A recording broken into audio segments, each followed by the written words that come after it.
Então, bom dia a todos. Espero que estejam muito bem. Vamos começar. Como alguns de vocês sabem, eu gosto muito de ver bons filmes, e especialmente bons filmes de mistério policiais. Ou seja, o tipo de filme em que tu passas o filme inteiro a tentar juntar todas as diferentes pistas para descobrir quem é o culpado antes do detetive. Algo como Sherlock Holmes, que está no Netflix agora, ou algo mais antigo, Crime, disse ela, que está sempre na televisão. Ou seja, eles são muito divertidos. Eles são divertidos a primeira vez e também a segunda vez. Ou seja, quando tu sabes quem é inocente e quem é culpado, as pistas são muito mais fáceis de perceber. E tu ficas tipo, uau, isso é tão óbvio. Como é que eu não percebi isso a primeira vez?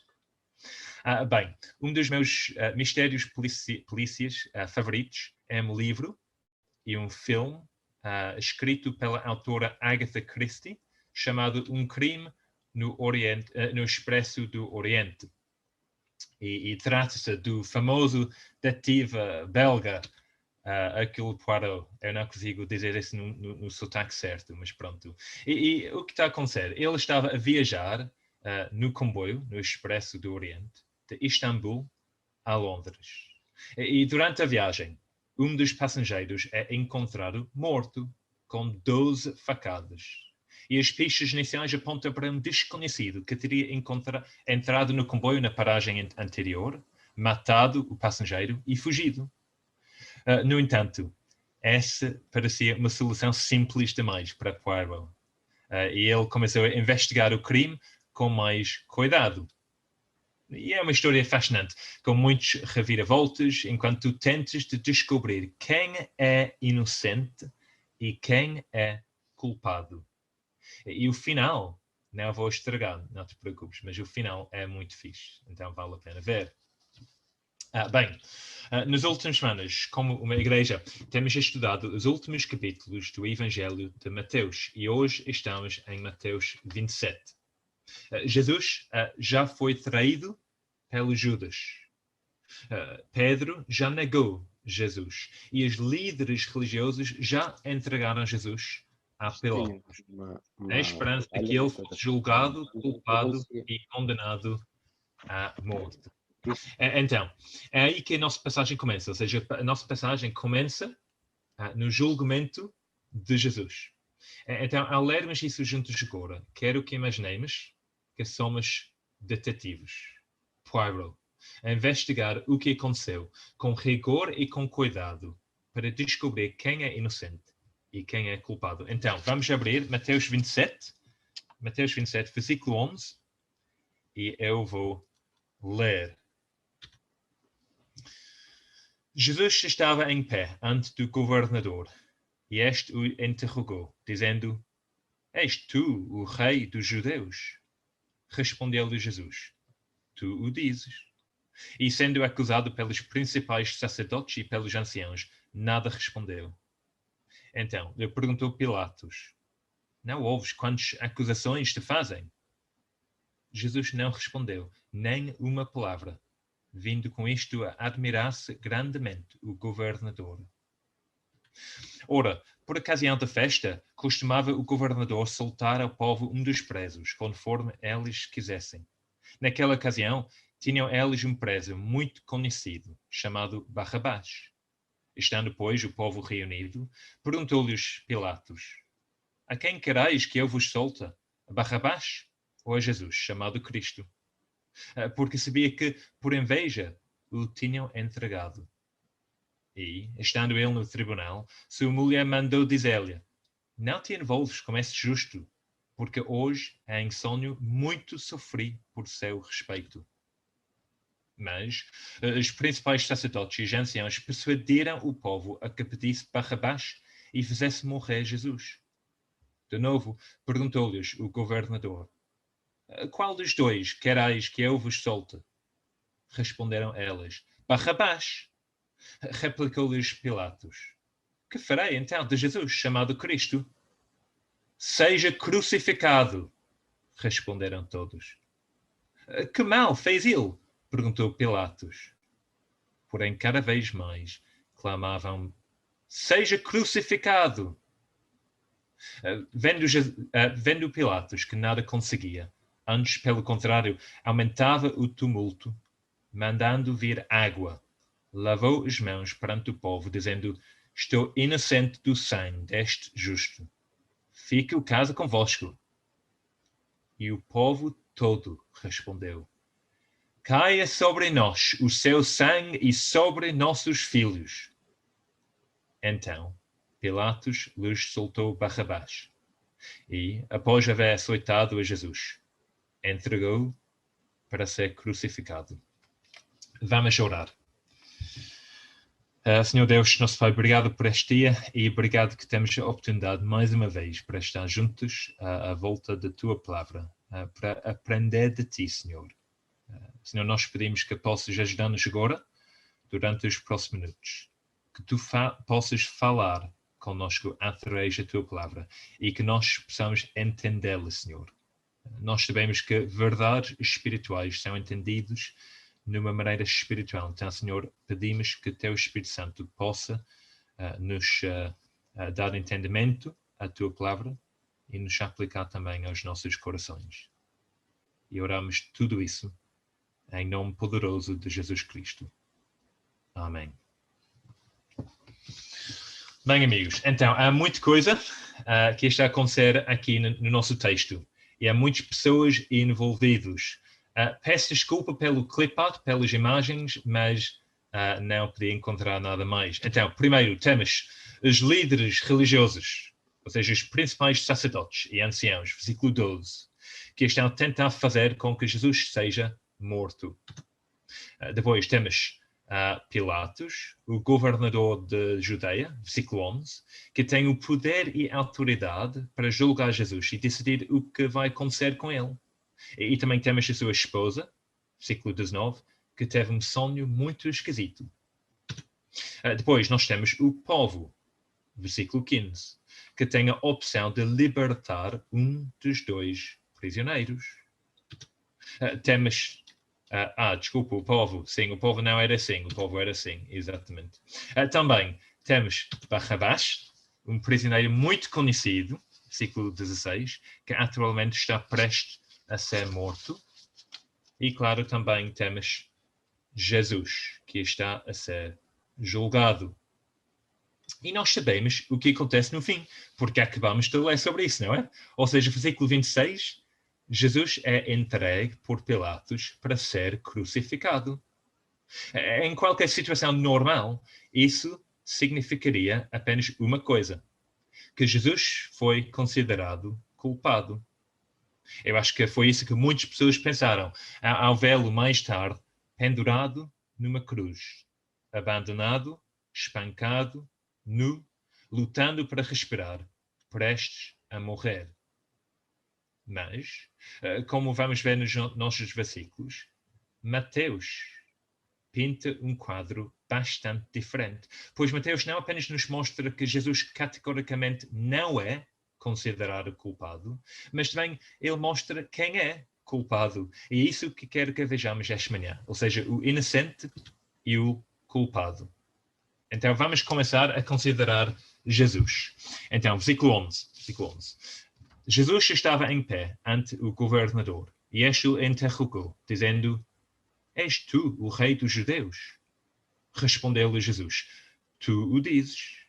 E sendo acusado pelos principais sacerdotes e pelos anciãos, nada respondeu. Então lhe perguntou Pilatos: não ouves quantas acusações te fazem? Jesus não respondeu nenhuma palavra, vindo com isto a admirar-se grandemente o governador. Bem, a acusação contra Jesus era séria, pois era igual a traição. E traição era algo que acarretava a pena de morte. No entanto, dado que a vida de Jesus estava em jogo, pode surpreender-nos que a sua única defesa foram as 3 palavras que lemos no versículo 11. Ou seja, és tu o rei dos judeus? Disse Pilatos. E respondeu-lhe Jesus: tu o dizes. Pode parecer uma resposta um pouco obtusa. Mas repara bem, que é a mesma resposta que Jesus deu ao sumo sacerdote em Mateus 26, versículo 64, quando lhe foi perguntado se ele era o Cristo, o Filho de Deus. Naquela ocasião, tal como aqui, a resposta não era uma negação, mas também não era uma afirmação incondicional. Era algo no meio, pois era uma expressão de sentimento qualificado. Ou seja, é como se Jesus dissesse: sim, Pilatos, eu sou o rei dos judeus, como tu dizes. Mas não, eu não sou um rei da maneira que tu estás a imaginar. Ou seja, eu não sou um rei rival para ti. O meu reino é diferente do que o teu. O meu reino é de uma outra natureza. E tendo dito isso, Jesus terminou a sua defesa. Versículo 12, ele não respondeu mais. Versículo 13, ele não respondeu mais. E não deveria ser uma surpresa que Pilatos ficou admirado.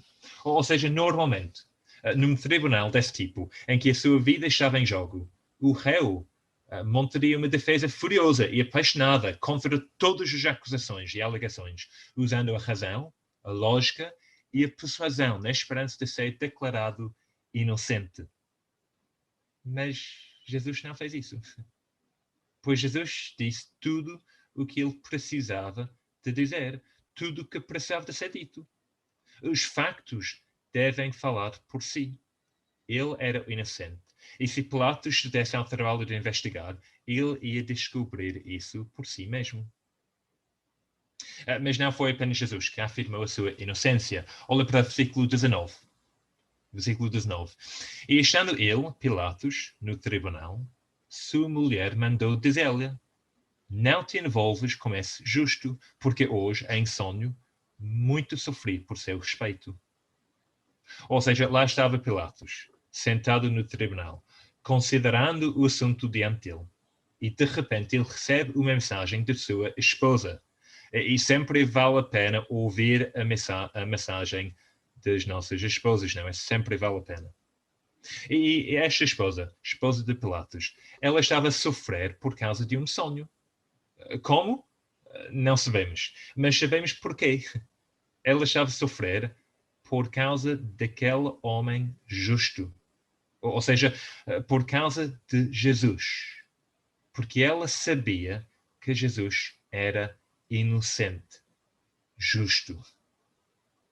Mas há mais. Ou seja, não foi apenas. Não era apenas que Jesus era inocente aos olhos da esposa de Pilatos. Também Jesus, e isso é interessante, era inocente aos olhos de Pilatos. Ou seja, versículo 24.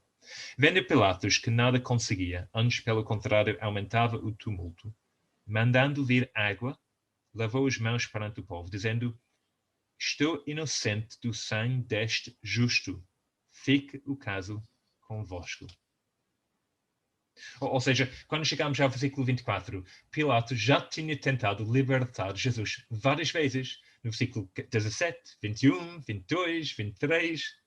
Ou seja, estava claro para ele que Jesus era inocente. Mas agora, no versículo 24, ele deixa a sua posição bem clara.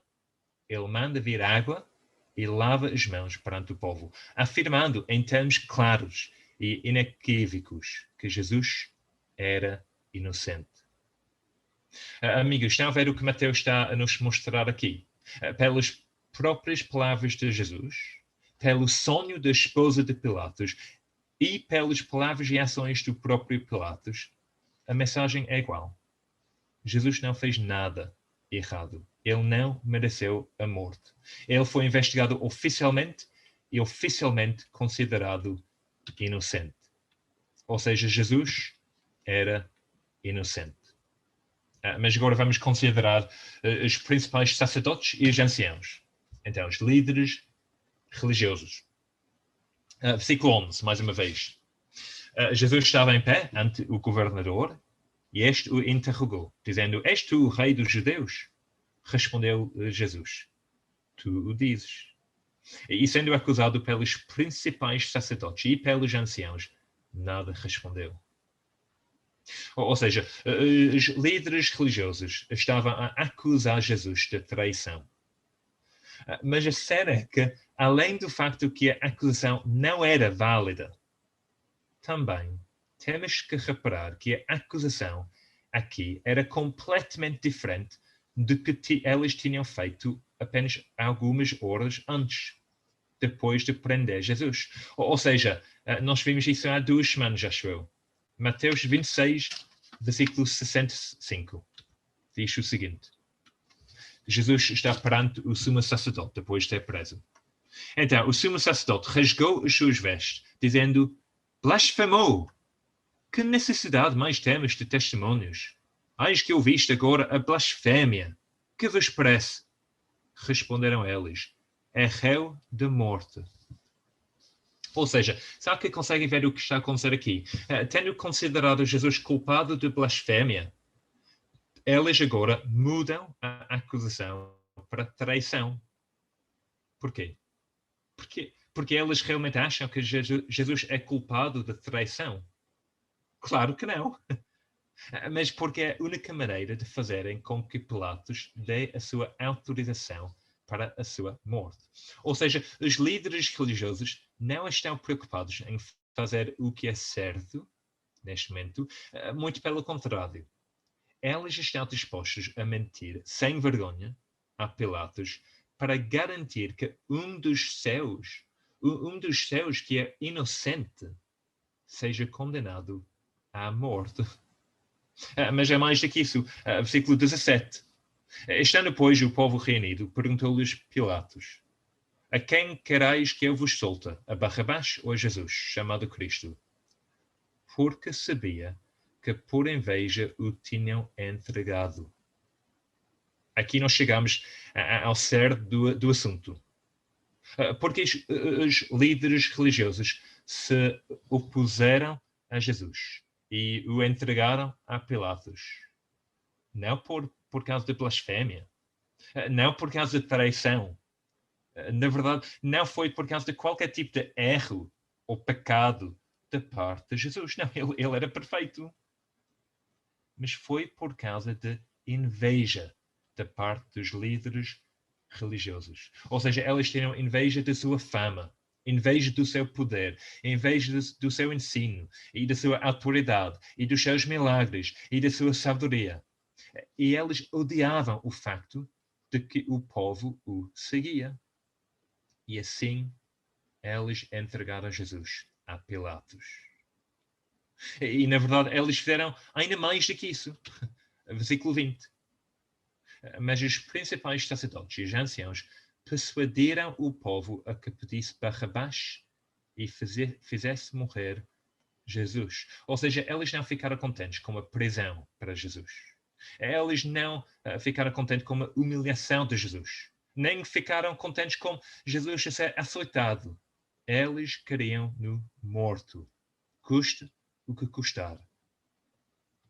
Então, qual é o veredicto sobre os principais sacerdotes e anciãos? Inocente ou culpado? São culpados. Claramente culpados. Culpado de mentiras, culpado de inveja, culpado de desviar o povo, culpado por condenar um homem inocente. Mas então, que tal Pilatos? Onde está ele em tudo isso? Bem, já vimos como ele estava convencido de que Jesus era o inocente, certo? E ele sabia que as acusações eram motivadas pela inveja. E a sua interrogação de Jesus deixou claro que ele não era uma ameaça. E a sua esposa advertiu da sua inocência. Até aqui está tudo bem. Mas depois nós lemos versículo 24. 24. Vendo Pilatos que nada conseguia, antes, pelo contrário, aumentava o tumulto, mandando vir água, lavou as mãos perante o povo, dizendo: estou inocente do sangue deste justo, fique o caso convosco. E o povo todo respondeu: caia sobre nós o seu sangue e sobre nossos filhos. Então Pilatos lhes soltou Barrabás, e após haver açoitado a Jesus, entregou para ser crucificado. Amigos, Pilatos tinha certeza absoluta de que Jesus era inocente. E ainda assim, o que ele fez? Ele mandou açoitar Jesus e entregou-o para ser crucificado. A flagelação envolveu ser açoitado com o flagelo, que era um chicote feito de pedaços de osso ou chumbo, trançado em tiras de couro. Jesus teria sido despido e açoitado até os seus ossos fossem expostos. Foi um castigo violento, reservado aos piores criminosos, assim como a crucificação. No entanto, Jesus era inocente e Pilatos sabia disso. É por isso que ele lavou as mãos perante o povo, não é? Dizendo, estou inocente do sangue deste justo. Fica o caso convosco. Mas isso não funciona. Ou seja, isso não o absolve das suas ações. Isso não significa que Pilatos não é culpado. Ou seja, ele é o governador. É a sua decisão quanto ao que vai acontecer com Jesus. Não devíamos ter pena dele aqui. Não devíamos ter pena dele, nem o desculpar por causa da pressão do povo ou dos líderes religiosos. Não. Ele conscientemente condenou o Senhor Jesus Cristo, alguém que ele sabia era inocente, à morte. Isso era covardia política e moral.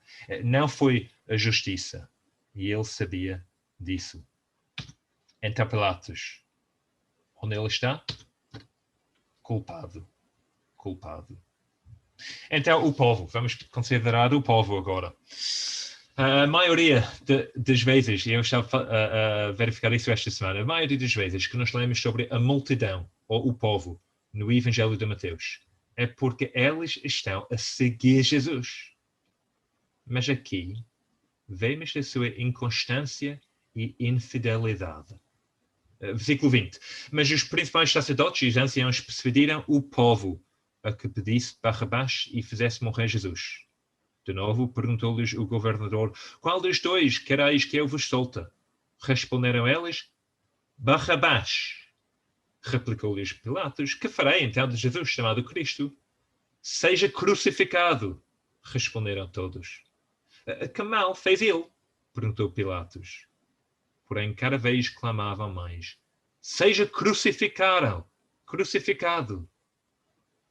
Amigos, nós temos de lembrar que essas eram as pessoas que recentemente receberam Jesus em Jerusalém, gritando, Hosana ao filho de David, bendito o que vem em nome do Senhor, Hosana nas maiores alturas. Eles viram os seus milagres, ouviram os seus mandamentos e ensinamentos, observaram a sua vida. E ainda assim, eles se voltaram contra ele assim. Não havia lealdade, não havia amor, não havia preocupação com justiça. Eles não se importaram com o bem que ele tinha feito e não tinham nenhuma resposta à pergunta de Pilatos sobre o mal que ele supostamente fez. Porque não importava. A evidência não importava. A única coisa com que se preocupavam agora era a destruição de Jesus. Versículo 24. Vendo Pilatos que nada conseguia, antes pelo contrário aumentava o tumulto, mandado vir água, lavou as mãos perante o povo, dizendo, estou inocente do sangue deste justo. E o povo todo respondeu, caia sobre nós o seu sangue e sobre nossos filhos. Amigos, se Pilatos estava absolutamente convencido de que Jesus era inocente, o povo aqui estava absolutamente convencido de que Jesus era culpado. Realmente, eles estavam. Ou seja, não há como alguém invocar esse tipo de maldição de Deus, a menos que tenha 100% de certeza de que eles estavam certos. Mas embora eles tivessem essa certeza na sua cabeça, essa crença sincera, eles estavam errados. Pois acreditar numa coisa com sinceridade não significa que está certo. E aqui nós vemos isso. Eles tiveram esta crença sincera, mas eles estavam completamente errados. enganados. Jesus era inocente e não mereceu a condenação. E por causa disso, o povo onde eles estão? Culpados. Eles eram os culpados, pois eles tinham condenado Jesus, o inocente, à morte. Ok, então, que tal Barrabás? Barrabás, a verdade é um pouco mais fácil, não é? Não precisamos de analisar muito, gastar muito tempo a analisar Barrabás, pois é óbvio. Versículo 16, naquela ocasião tinham eles um preso muito conhecido, chamado Barrabás. Pois é, muito conhecido. Barrabás era um rebelde. Ou seja, ele era um rebelde violento que cometeu assassinato, homicídio, numa tentativa de golpe. Ou seja, não há nenhuma dúvida sobre a sua culpa aqui. Ele era culpado e ele estava prestes a ser crucificado por isso. Então, será que nós estamos a perceber o que Mateus está a tentar mostrar-nos com tudo isso? Os líderes religiosos são culpados. Pilatos é culpado. O povo é culpado. Barrabás é culpado.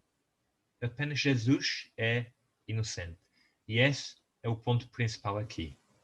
Ou seja, não é verdade que o mundo está dividido entre os bons e os maus, entre os justos e os injustos, entre os inocentes e os culpados. Não. O que vemos aqui, o que toda a Bíblia afirma claramente é que nenhum de nós é inocente. Todos somos culpados perante Deus, todos. Ou seja, tal como Pilatos, somos fracos e muitas vezes não fazemos o que nós sabemos é certo. E fazemos coisas que nós sabemos são errados. Tal como os líderes religiosos, somos hipócritas, cheios de inveja, querendo a glória para nós, em vez de querer a glória para Deus.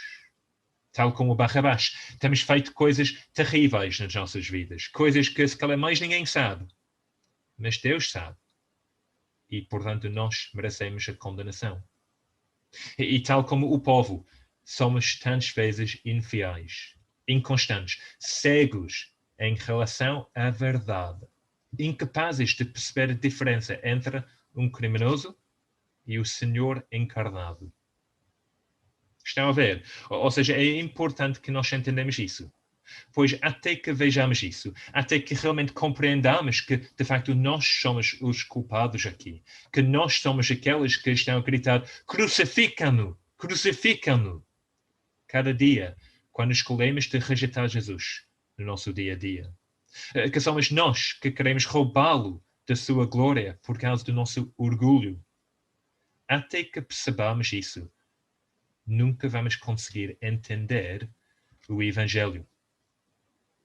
Nunca vamos conseguir entender o Evangelho. Pois, para entender a beleza, a maravilha e a esperança do Evangelho de Jesus Cristo, primeiro temos que reconhecer a natureza do nosso problema, a profundidade do nosso pecado e a feiura da nossa depravação. E é isso que nós vemos aqui.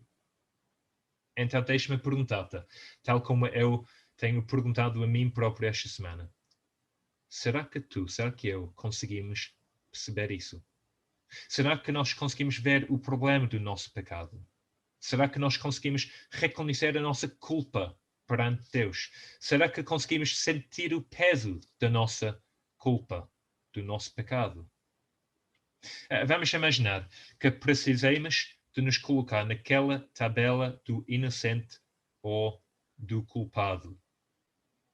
Isso é uma fotografia de hoje, amigos. Em qual coluna estaremos? Estaremos aqui, certo? Na coluna dos culpados. Sem dúvida. Eu sei que vocês são pessoas fixes e simpáticos, mas vocês estão aqui, tal como eu. Estamos cá. Eu sei que queremos pensar que somos melhores do que isso, mas não somos. E há dois problemas com isso. Primeiro, nós temos um problema, porque esse é um lugar terrível para estar. Porque um dia o Deus Santo, perfeito e justo, vai nos julgar. E, portanto, vamos ter um problema sério. Mas, segundo, temos um problema aqui, porque não há nada que nós podemos fazer para mudar de coluna. Ou seja, somos culpados. Ponto final. Então, onde está a nossa esperança? Pois a verdade é que há a esperança Graças a Deus. Pois primeiro vimos o inocente e o culpado. Agora queremos que nós vejamos uma outra coisa que é igualmente clara no nosso texto. É algo que chama a nossa atenção. Algo fixe, algo surpreendente, algo maravilhoso. É isso. Vamos ver o inocente pelo culpado. O inocente pelo culpado. Versículo 21. De novo. Perguntou-lhes o governador: qual dos dois quereis que eu vos solte? Responderam eles: Barrabás. Replicou-lhes Pilatos: que farei então de Jesus chamado Cristo? Seja crucificado. Responderam todos. E versículo 26. Então Pilatos lhes soltou Barrabás. E, após haver açoitado a Jesus, entregou para ser crucificado. Amigos, Barrabás é culpado. Já vimos isso. E Jesus é inocente. Mas mesmo assim, o que aconteceu? Houve uma troca. Houve uma troca. Aquele que se recusou a usar violência em todas as circunstâncias foi condenado à morte na cruz. Enquanto aquele que saqueou e matou voltou para casa em liberdade. Aquele que andou pregando a paz, curando os doentes, ressuscitando os mortos, alimentando as multidões, foi condenado, enquanto o rebelde violento era liberto. Como é que isso é justo? Bem, não é. Não é justo, não é certo, não é merecido, mas foi o que aconteceu. Aquele que era justo, inocente e bom trocou de lugar com aquele que era injusto, mau e culpado. E o mais surpreendente é que ele fez isso de boa vontade, voluntariamente, sacrificialmente. Amigos, esse é o Evangelho aqui, não é? Essas são as boas novas de Jesus Cristo. Ou seja, Jesus veio pelos culpados, ele veio pelos injustos, ele veio pelos pecadores, ele veio por mim e por ti. E conhecendo a nossa culpa, conhecendo a nossa rebelião, conhecendo a nossa perversidade, a nossa fraqueza e a nossa falta de fé, mesmo assim, ele foi para a cruz, em nosso lugar, e morreu por nós, para que pudéssemos viver. Foi castigado para que pudéssemos ser perdoados. Foi condenado para que pudéssemos ser livres. Só temos que arrepender dos nossos pecados e confiar em Jesus, sabendo que não há mais nada que podemos fazer para merecer a sua bondade, a sua misericórdia, o seu sacrifício, a sua salvação. Pois é de graça, sublime graça, tal como nós cantamos hoje. Amigos, eu não sei como é que vocês estão a sentir hoje de manhã. Talvez estejas aqui a sentir especialmente consciente de tua fraqueza e da tua culpa. Talvez estejas ciente da maneira como tens falhado, Jesus, durante esta semana, nos teus pensamentos, palavras e ações. Talvez estejas cansado de falhar constantemente e se calhar queres desistir até da vida cristã. Bem, eu espero que este texto seja um encorajamento, especialmente para ti. Pois se estás a confiar em Jesus, então o teu pecado foi tratado de uma vez por todos. Pois Jesus tirou a tua culpa. Trocou lugares contigo e não há mais condenação para ti. Ponto final. Pois a grande troca aconteceu. Ele tomou o teu lugar e foi condenado. E tu tomaste o lugar dele e foste declarado justo. Imagino que naquela noite, ao chegar em casa e deitar-se na cama, Barrabás, talvez olhando para a silhueta da cruz ao longe, meditou sobre tudo. Ele tinha sido um homem morto no início daquele dia. Ele tinha sido justamente condenado. No entanto, agora ele estava vivo. Ele estava livre. Ele estava salvo. Porque o inocente tinha tomado o seu lugar.